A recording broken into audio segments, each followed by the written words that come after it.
Jeg hedder Kasper Hoff, jeg er forfatter og dramatiker, og jeg har skrevet denne her fantasybog, der hedder Solbarnet, som er noget så sjældent som en dansk fantasybog, der både er for børn og for voksne, og den er udkommet på forlaget Facet. Og jeg begyndte at skrive den, fordi jeg havde læst Det Gyldne Kompas af Philip Pullman, som jeg synes var en fantastisk bog. Den var dyb, det er en gendigtning af John Miltons Paradise Lost. Den har en religionskritik, som jeg tænkte meget på, og jeg tænkte, jeg var også en bog, jeg også skrev.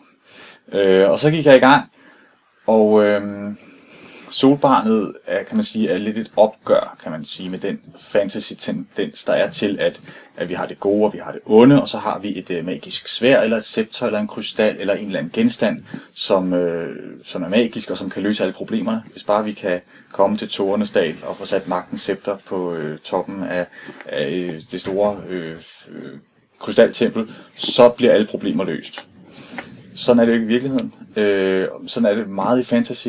Jeg kunne godt tænke mig at lave en bog, hvor at det blev nuanceret lidt, som man kan sige, ideen med at skrive Solbarnet, var at fortælle historien om, at der er ikke noget udefra kommende, der kan redde os.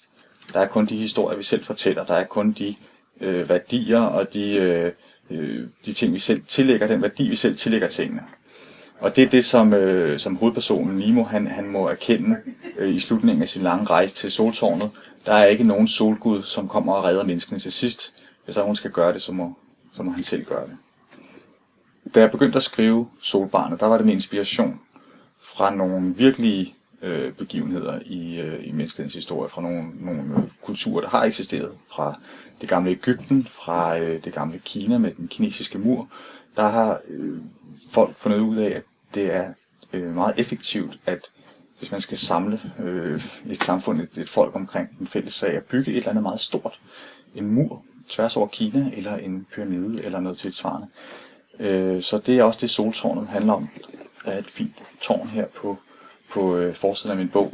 Det er projektet i landet Solrund, det er at bygge et tårn, der når helt op til solen.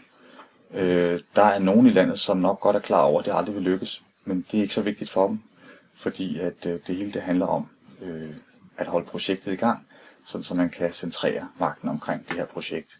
Så i virkeligheden så synes jeg ikke, det er en urealistisk historie, fordi at når man tænker på, hvad folk har gjort i den virkelige verden, af vanvittige projekter, eller hvad der foregår i Nordkorea i dag, og de helt usandsynlige løgne, som kan alligevel blive accepteret bredt i et samfund, så synes jeg sådan set, at Solbarnet er på mange måder en realistisk historie.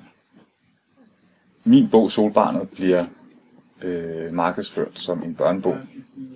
Jeg tror, den hedder 11-14 år eller noget af den stil på bibliotekernes hjemmeside. Og det er den selvfølgelig også, men det er den ikke kun. Jeg har ikke kun skrevet den til børn. Jeg har ikke skrevet den til en bestemt aldersgruppe overhovedet. Der er ikke eksplicite sexscener i den.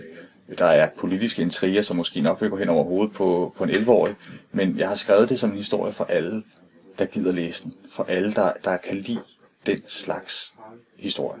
Og det tror jeg, det samme gælder for rigtig mange fantasyforfattere og forfattere i det hele taget.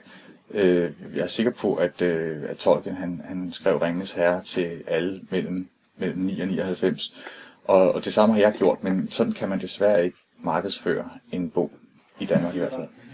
Så derfor så hedder det sig, at det er en børnebog. Men hvis du er over 14 år, så må du meget gerne læse den alligevel.